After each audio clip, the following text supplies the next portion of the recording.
I'm back, and the softening didn't work. I had some Walmart drill bits that said they were meant for metal. Maybe they were, maybe they weren't, but I destroyed 5 of them trying to drill through this machete blade. So, think of that ahead of time. I went to my favorite store, Ace Hardware, not sponsored by Ace Hardware, I wish, and got one of these Irwin drill bits that's supposed to go through anything. So let's see how that does.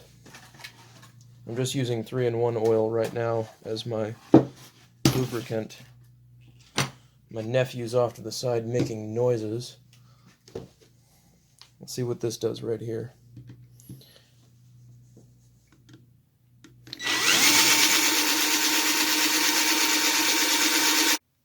Okay. So, that worked out pretty well. That's it for that drill bit, though. So, if y'all want to try this, I probably would suggest other videos on the internet trying to make machetes out of saw blades. They may have better ideas. I'm just using mine. So I've got 2 holes in the back right there. One right in the middle of that handle. And then one past where I'm going to put the finger choil thing. So I don't have any holes right in the weak spot. Same as the tempering.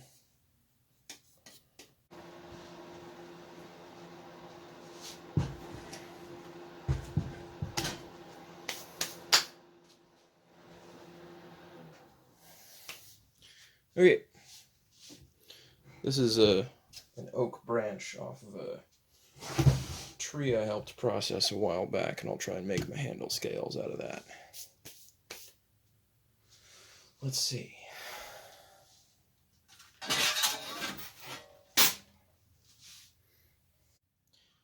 Okay. I finished cutting off my chunk,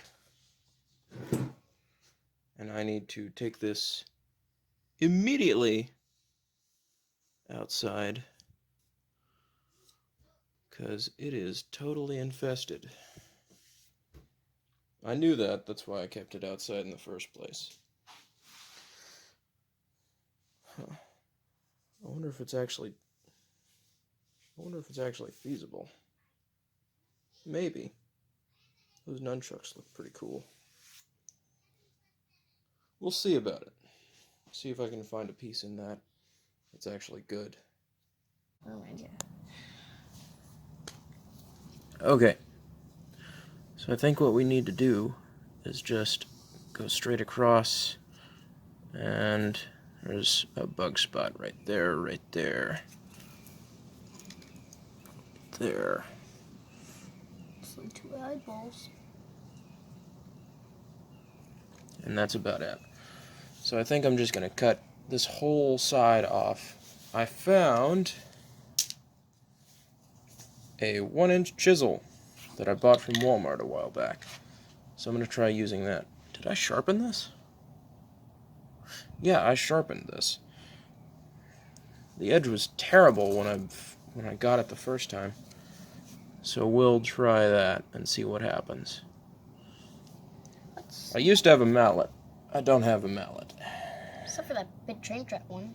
Well, that's a sledgehammer. So I'm going to try this.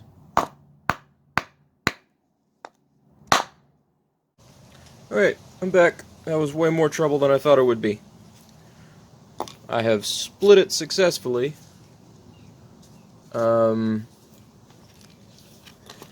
What I ended up using was 3 chisels. I thought I could just do it with the 1 chisel, but I'm betting a lot of y'all are wondering why I thought that, because I actually needed 3 chisels and, like, I don't know, 12 nails.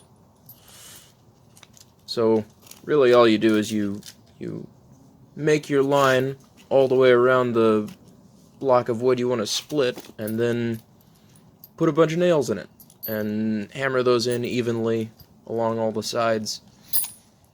And then I used my 2 chisels after that once they got deep enough and started opening up the crack and just split it apart like that. Fantastic. Hopefully the rest of this is okay to do. Well, easier at least. Here are my handle scales. So it's the same chunk of wood that I started out with. I've got, so I split it again from that same piece with just more nails coming in through the sides and from the top. And that's actually a pretty easy process. Once the wood's small enough, you can just split it with a knife.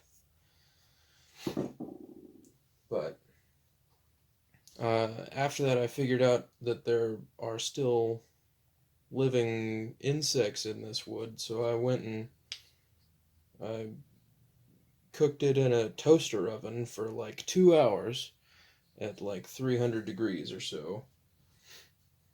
And now it's very dry. But it's perfect. I processed it down to this point with a planer and sandpaper, which is off screen right now.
Here it is all shaped up.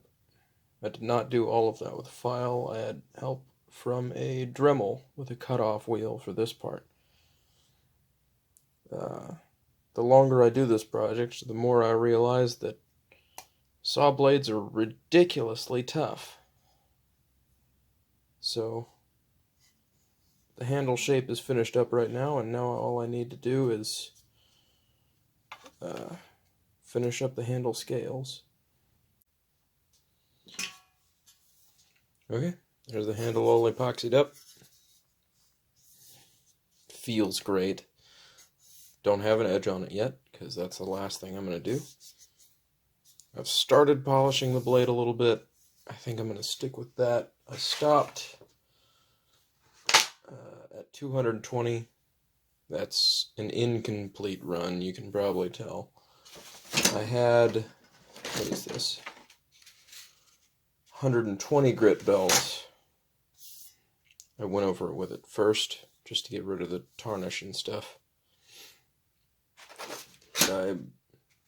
Incomplete one run at 220.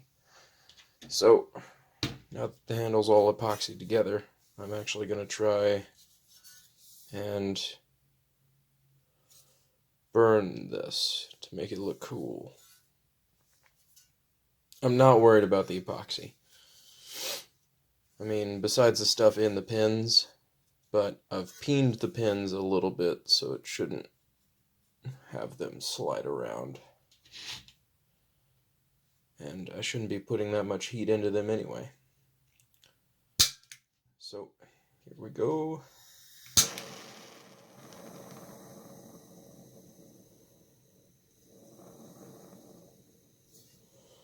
So, we're along with this ride together. See what happens. Whoa.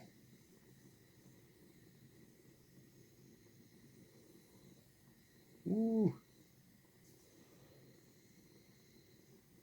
Really quickly go over the pins.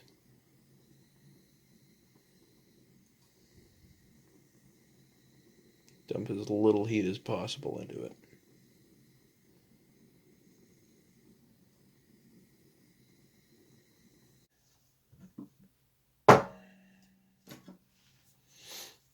Done.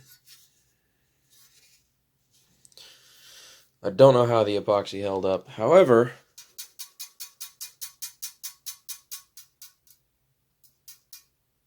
that sound's coming from the handle. So maybe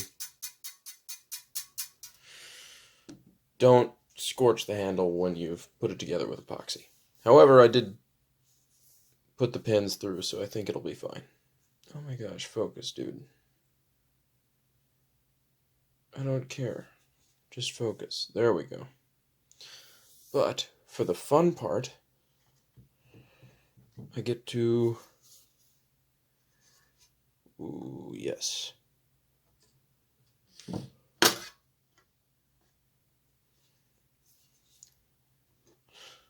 Put linseed oil on it. Yay! And y'all get to watch. Don't fall off the workbench, please. Linseed oil, my favorite part.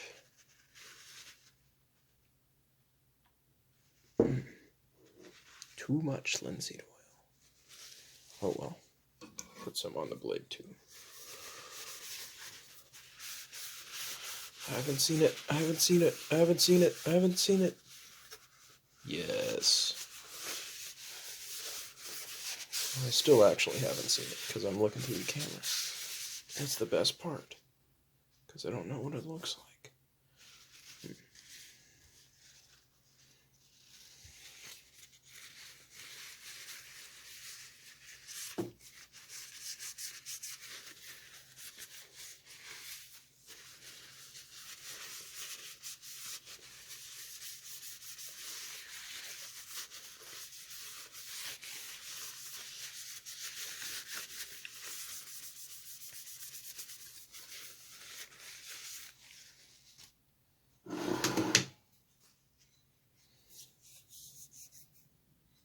Yeah, that's pretty cool. So I went over the handle again with 220 sandpaper, and then I went over it again with 320, because that is my favorite for hardwoods now, after the nunchucks.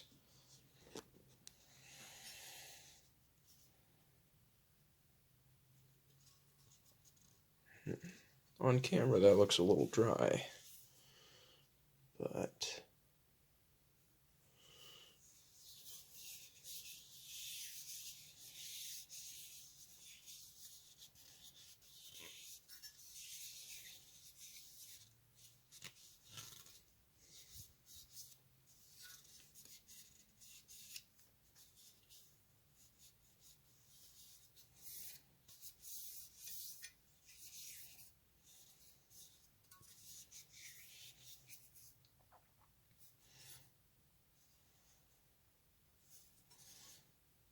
okay, cool.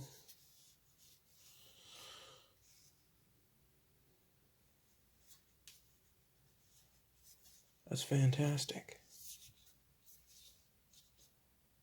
Feels really good in the hand. Yeah, guys, take your time with handles. Because one thing I've realized is this feels really good. And it's secure because I can kind of put my 2 fingers in that little notch right there. And that's not going to come out anytime soon unless I really loosen up on that grip. And I'm not going to put a lanyard through this thing because the last thing I want to do is lose control. The next thing, you know, that's only like slightly worse than losing control of your blade is having it swing around and nip off bits of you. And this is a super aggressive edge on here once I actually sharpen it. So that is just, you know, much rather just like throw my blade across a yard and punch myself afterwards than, you know, being at a hospital and punching myself. So, if y'all are going to practice cutting, practice in a safe place. And, oh yeah, the other thing. Handle's super comfortable this way, too. And it feels almost just as secure.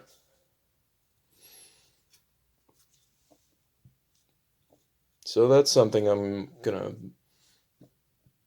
try and mess with in the future. Anyway, that's it for right now, guys. I think I'm gonna go ahead and end the video here. So, if you like where I'm going with these videos and stuff like that, go ahead and subscribe. Like and subscribe if you want. I don't really care one way or another. First person to give me a suggestion and subscribe, I don't know, I might write their names down on my bench. Or do the thing that they asked me to do. So, I don't know. If you want to see nunchucks or something, I can make nunchucks. If you want to see bow staffs, I can make bow staffs. If you want to see, like, I plan on making like a bow staff nunchuck thing where you can kind of hook all the bits together. So you have a bow staff first, and then you can unlock all the chucks and just have something that you can like fold up and put in a backpack or something like that. Not something easy to build, so don't think it's gonna be soon if you want that, but I don't know. It's something to think about. Y'all have a good day, and I'll see y'all later. Bye.